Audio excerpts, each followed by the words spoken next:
Hello everyone. So today we start with our new topic that is river and their impact on civilization. तो हमारी civilisation में river का क्या role रहा है और वो कितनी इम्पोर्टेंट रही है हमारी सिविलाइजेशन के लिए, आज का वीडियो इसी टॉपिक पर है। जैसा कि आप सामने 2 पिक्चर्स देख रहे होंगे, एक में हम साफ साफ रिवर देख रहे हैं और एक तरफ हम सिविलाइजेशन को देख रहे हैं।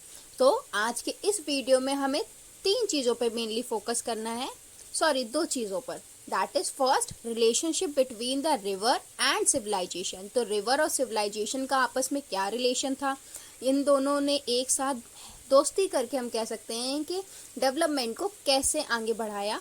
और इसके बाद जब हम सिविलाइजेशंस और रिवर के रिलेशन को समझ लेंगे तो हम ये भी देखेंगे कि रिवर अपने आप में कितनी इम्पॉर्टेंट है और रिवर्स ने अपना कितना इम्पॉर्टेंट रोल प्ले किया है from the civilisation to the modern life. ठीक है, so let get started from the video and the first topic is ancient civilisations and major rivers. तो हमारी एंशिएंट सिविलाइजेशन जो थी और उनके टाइम की जो मेजर रिवर्स थी, जैसे कि नाइल रिवर हो गया, टिग्रीस यूफ्रेट्स हो गया, इंडस रिवर, येलो रिवर, ये सारी क्या हमारी एंशिएंट सिविलाइजेशंस की कुछ मेजर रिवर्स हैं। तो अब हम इसे पढ़ना स्टार्ट करते हैं। अगर हम सिविलाइजेशन की बात करते हैं तो सिविलाइजेशन में कुछ बहुत ही ज़्यादा पॉपुलर और फेमस सिविलाइजेशन है, जैसे कि Egypt civilisation, Chinese civilisation, Indus valley civilisation. तो इनका अपने टाइम में, अपने एरा में बहुत ज़्यादा नाम है। लेकिन इनका नाम क्यों है? क्योंकि ये अपने टाइम में वेल डेवलप्ड रही हैं और अपने टाइम से आगे का टाइम पीरियड भी देख सकती थी। मतलब जब हम इन सिविलाइजेशंस के बारे में स्टडी कर रहे थे या की गई थी जब इन पे स्टडीज़, तो हमने ये देखा था कि वहाँ का जो थिंकिंग प्रोसेस था वो बहुत ही ज़्यादा क्या था, एडवांस था।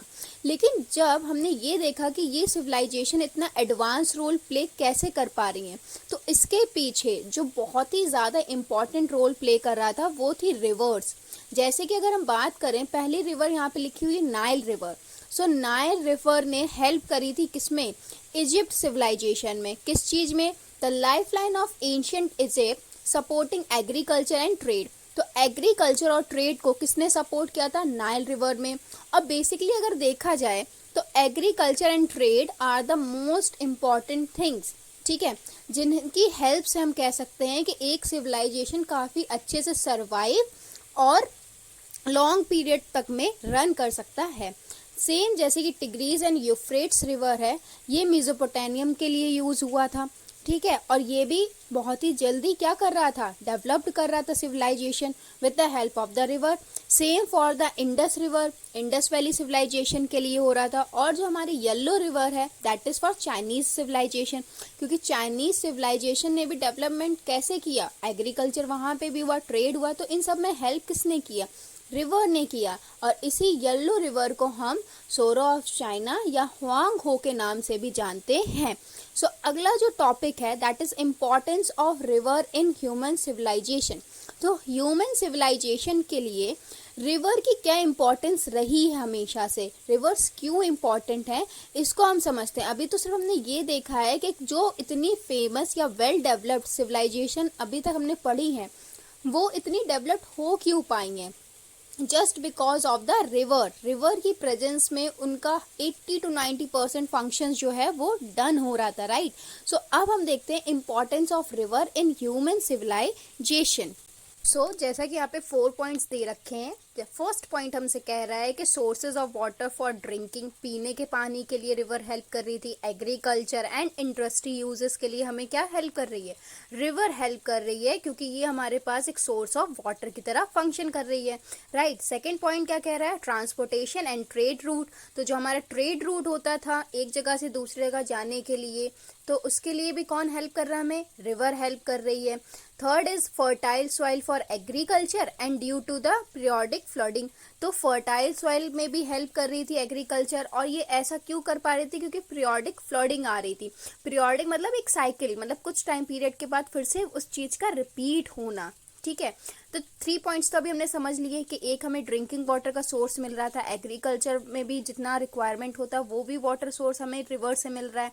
Same for the industry use के लिए, फिर ट्रांसपोर्टेशन एंड ट्रेड रूट के लिए भी हम रिवर का यूज कर रहे हैं।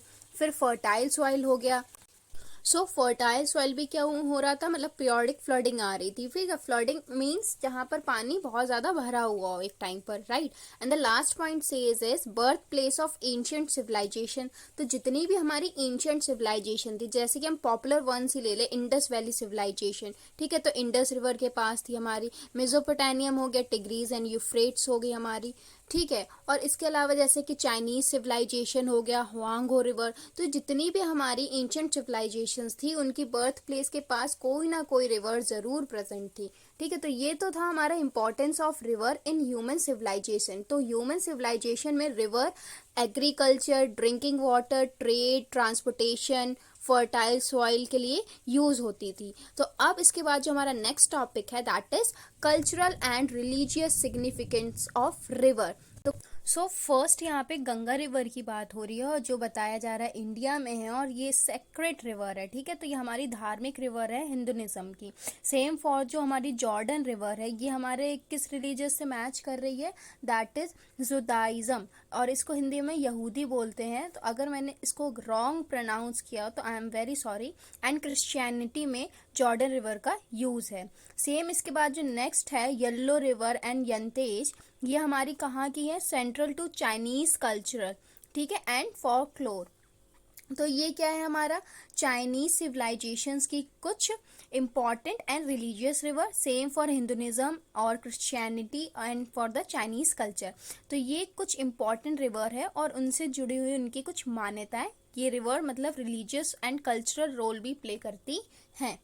सो अब यहाँ पर हम देखेंगे rivers as trade and transport route. तो rivers as a trade and transport route क्या रोल प्ले कर रही होती हैं। सो फर्स्ट यहाँ पे लिखा हुआ है the Rhine and Danube in Europe की ट्रेड रूट है। तो यहाँ यूरोप में एक प्लेस है that is Rhine and Danube, जो कि एक की ट्रेड रूट है ड्यूरिंग द रोमन एम्पायर। जब रोमन एम्पायर था एट द मिडल एजेस, जो मिडल एजेस का टाइम पीरियड था रोमन एम्पायर का, उस टाइम पे जो की ट्रेड था, जो बहुत ही ज़्यादा यूज किया जाता था, that is the Rhine and Danube, okay.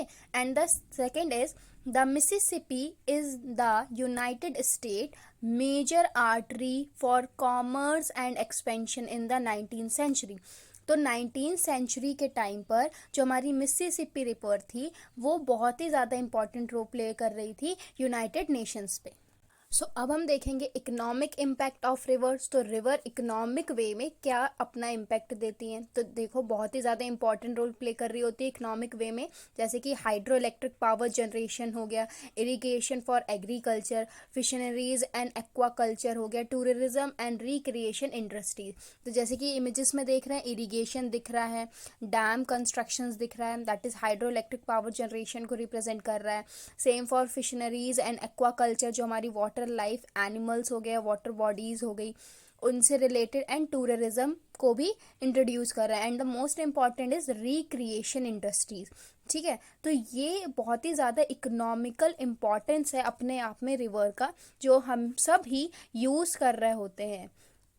Now environmental and ecological aspects. तो इन्वायरमेंट एंड इकोलॉजिकल एस्पेक्ट से अगर देखा जाए तो रिवर क्या रोल प्ले कर रही है। सो इन्वायरमेंट तो आपके सराउंडिंग है, and same for the ecological person भी उसी को हम कह रहे हैं जो पर्यावरण विशेषज्ञ है, मतलब जो आपके इन्वायरमेंट को क्या कर रहा है, एक तरह से स्टडी कर रहा होता है। जैसे कि बायोडाइवर्सिटी हॉटस्पॉट, ठीक है। तो बायोडाइवर्सिटी हॉटस्पॉट्स मतलब क्या हो गया, अमेजॉन रिवर बेसिन। तो अमेजॉन रिवर बेसिन जो है हमारी बायोडाइवर्सिटी के लिए बहुत ज़्यादा पॉपुलर है, क्योंकि अमेजॉन रिवर की कई सारी ट्रिब्यूटरीज गई हुई हैं वहाँ पे फॉरेस्ट भी हमने देखा हुआ है। तो वहाँ पे कई सारी चीज़ों का क्या है, एक तरह से बेसिन दिखता है जहाँ पे बहुत सारी बायोडाइवर्सिटी हमें मिलती है, कई तरह के क्रिएचर फाइंड आउट हो रहे हैं, फॉरेस्ट हो रहे हैं, कई तरह के ट्रीज हैं। सो ये बायोडाइवर्सिटी को क्या कर रहा है, प्रेजेंट कर रहा है, और ये कहीं ना कहीं हमारे इन्वायरमेंट में भी हमें क्या दिख रहा है, यूजफुल दिख रहा है। और जैसे कि लिखा है wetlands and their role in sustaining ecosystem. तो वेटलैंड मतलब गीली जमीन का जो इम्पोर्टेंस है सस्टेनिंग इकोसिस्टम, इकोसिस्टम को बनाए रखना। सो बेसिकली इकोसिस्टम क्या है, ecosystem the presence of living organism और the surroundings you have, right, और उसमें जो आपका एनर्जी का ट्रांसफर हो रहा है, right, that is the ecosystem. Ecosystem is actually the relationship between कह सकते हैं एनर्जी का and the living surroundings there. ठीक है, अब ये तो हमने इन्वायरमेंट एंड इकोलॉजिकल एस्पेक्ट्स देख लिया रिवर के वे में कि बायोडाइवर्सिटी इंक्रीज इन स्ट्रेंथन कर रहा है, वेटलैंड जो हमारे इकोसिस्टम को स्ट्रेंथन कर रहा है, मजबूत बना रहा है। लेकिन यहाँ पे कुछ चैलेंजेस फेस करने पड़ते हैं जब हम इन्वायरमेंट और इकोलॉजिकल एस्पेक्ट्स को देखते हैं, जैसे कि पॉल्यूशन हो गया, ओवर यूज हो गया, या हैबिटाट्स का क्या हो गया, डिस्ट्रक्शंस होना। जो हैबिटाट है, जो उनका ओरिजिन है, उनका ओरिजिन का क्या हो जाना, डिस्ट्रक्शन हो जाना, अलग हो जाना उन जगहों से, उनका अस्तित्व ही हट जाए। तो ये कुछ ओवर चैलेंजेस हम कह सकते हैं जो हमें देखने को मिल रहे हैं इन्वायरमेंटल एंड इकोलॉजिकल एस्पेक्ट्स में। हालांकि यही इन्वायरमेंट एंड इकोलॉजिकल एस्पेक्ट्स हमारे नेचर को, हमारी पूरी कम्युनिटी को, हमारी पूरी सराउंडिंग्स को क्या कर रहा है, स्ट्रेंथन कर रहा है, स्ट्रॉन्गर बना रहा है, राइट। सो अब जो इसके बाद हमारा नेक्स्ट टॉपिक है that is the modern issues and challenges. तो आज के टाइम के जो मॉडर्न इश्यूज हैं और उनसे जुड़े हुए जो चैलेंजेस हैं उनकी बात करेंगे। तो जब हमने वीडियो स्टार्ट किया था तो हमने सिविलाइजेशन एंड रिवर को लेकर टॉपिक स्टार्ट किया था, राइट। अब उसके बाद हम देख रहे हैं सीधे मॉडर्न इश्यूज पे आ गए हैं कि पुराने टाइम से अब का जो टाइम पीरियड आ गया, अब जो मॉडर्न इश्यू आ रहे हैं, जनरेट हो रहे हैं, उनके बारे में हम बात करेंगे। जैसे कि बोला जा रहा है वाटर डिस्प्यूट्स बिटवीन नेशंस। तो पानी को लेकर जो डिस्प्यूट्स, लड़ाइयाँ चल रही हैं किनके बीच में, नेशंस के बीच में। बेस्ट एग्जांपल क्या है, नाइल रिवर बेसिन है। तो नाइल रिवर बेसिन एक्चुअली क्या है, जो नाइल रिवर से ट्रिब्यूटरीज जा रही है, एक एरिया है नाइल रिवर जहाँ पे प्रेजेंट है, उसी के आगे, जहाँ पर एक बहुत ही प्यारा फॉरेस्ट हम कह सकते हैं, डिफरेंट टाइप ऑफ क्रिएचर्स देखने को मिल रहे हैं वहाँ पर। एक अलग ही आपको वहाँ का इन्वायरमेंट देखने को मिलेगा। उस पूरे पर्टिकुलर एरियाज को हम क्या कह रहे हैं, नाइल रिवर बेसिन कह रहे हैं, राइट। तो इस नाइल रिवर बेसिन को लेके बहुत ही ज़्यादा डिस्प्यूट देखने को मिलता है नेशंस के बीच में। सेकेंड बोला जा रहा है कि dam construction and its impact on ecosystem and local community. तो डैम का जब कंस्ट्रक्शन किया जाता है तो उस वजह से इकोसिस्टम पे भी इम्पैक्ट पड़ता है, इसका प्रभाव होता है, और वहाँ की जो लोकल कम्युनिटीज़ हैं उनको भी कुछ ना कुछ तो इम्पैक्ट झेलना पड़ता है, मतलब उसका प्रभाव देखना पड़ता है। Third is climate change effect. तो क्लाइमेट चेंज इफेक्ट्स होते हैं जैसे कि आपका आइस मेल्टिंग हो गया, ठीक है। तो जब आइस मेल्टिंग हो रहा है जिस वजह से क्या होगा, हमें बहुत ज़्यादा ही प्रॉब्लम फेस करने को मिलती है। इसी आइस मेल्टिंग को हम बोलते हैं मेल्टिंग ग्लेशियर्स। और इसके बाद जो अगला है चेंजिंग रिवर फ्लो। और चेंजिंग रिवर फ्लो भी क्या है, एक प्रॉब्लम है, एक इशू है और एक नया चैलेंज है, राइट। अब इसके बाद अगला जो टॉपिक है that is future of river management. तो रिवर मैनेजमेंट का फ्यूचर क्या, आने वाले टाइम में रिवर मैनेजमेंट कितना इम्पोर्टेंट है, ये हम सब जानते हैं। जैसे कि फर्स्ट पॉइंट बोल रहा है सस्टेनेबल वाटर मैनेजमेंट प्रैक्टिसेस। तो हमें कुछ प्रैक्टिसेस करनी होंगी वाटर मैनेजमेंट को लेके। Second is trans boundary water corporation. So trans boundary water corporation is a interaction, ठीक है। तो एक तरह का इंट्रैक्शन है बिटवीन कंट्रीज को लेकर, जिसमें ये क्या करते हैं, वाटर को प्रोटेक्ट करते हैं और शेयर्ड करते हैं। अब वो उस वाटर को प्रोटेक्ट और शेयर्ड करते हैं, जैसे कि कोई पर्टिकुलर रिवर किसी दो कंट्री को कनेक्ट कर रही हो, या कोई लेक हो गया, तो इस तरह से ये जो वाटर है वो एक दूसरे से शेयर करते हैं और इसे प्रोटेक्ट करते हैं। और इसी प्रोसेस को हम ट्रांस बाउंड्री वाटर कॉरपोरेशन कहते हैं। और लास्ट पॉइंट क्या है, टेक्नोलॉजिकल सोल्यूशन। टेक्नोलॉजिकल सोल्यूशन में क्या आ रहा है, डिसलाइनाइजेशन एंड वाटर साइक्लिंग। तो डिसलाइनाइजेशन, सॉरी, इसको एक्चुअली इसका मीनिंग क्या है, इसका मीनिंग ये है कि एक वो प्रोसेस जिसके थ्रू हम वाटर से किसी भी तरह का अगर सॉल्ट प्रेजेंट है तो उसे निकाल सकें, या मिनरल प्रेजेंट है तो उसे हम निकाल सकें, एंड वाटर साइकिल। तो ये three major future river management expects हैं जो अपने आप में बहुत ही ज़्यादा इंपॉर्टेंट रोल प्ले करते हैं। सो अब हम इस वीडियो के एंड पर आ गए हैं, that is the conclusion. So I hope कि आपको अभी तक का इतना वीडियो समझ आया हो। सो कंक्लूजन में बस हम इतना ही कह रहे हैं कि river have been central to the development of human civilisation. तो ह्यूमन सिविलाइजेशन का जो सेंटर पॉइंट है दैट इज़ द रिवर, क्योंकि ये हमें क्या कर रही है, providing resources, transport and cultural significance. जैसे अगर हम देखें प्रोवाइडिंग रिसोर्सेज, तो वाटर की हेल्प से हम एग्रीकल्चर में बहुत ही ज़्यादा डेवलप कर पा रहे हैं, ट्रांसपोर्ट में बहुत ज़्यादा हमें हेल्प मिलती है। कल्चरल सिग्निफिकेंस जैसे कि हमने रिलीजियस वाला टॉपिक पढ़ा था, जैसे कि गंगा रिवर जो हिंदुइज्म में है, जॉर्डन रिवर की बात करें तो हमने कहाँ पे पढ़ा था, यहूदी के बारे में पढ़ा था कि उनके यहाँ पे महत्व है, सिग्निफिकेंट है क्रिश्चियनिटी में, राइट। हुआंग हो चाइनीज सिविलाइजेशन। तो कहीं ना कहीं रिवर हमारा सेंटर पॉइंट है और ये हमारे लिए बहुत ज़्यादा इंपॉर्टेंट है। उसके effective management is crucial for sustaining their benefits. तो हमें कुछ इफेक्टिव मैनेजमेंट करने पड़ेंगे, क्योंकि ये क्रूशियल है कि इसके अगर हमें बेनिफिट्स उठाने हैं रिवर के, तो हमें इसके मैनेजमेंट को लेकर थोड़ा सा सीरियस होना होगा, राइट। सो मुझे लगता है आज का वीडियो आप सभी को अच्छा लगा होगा। पढ़ते रहिए, मुस्कुराइए और अपना ध्यान रखिए। तब तक के लिए बाय बाय।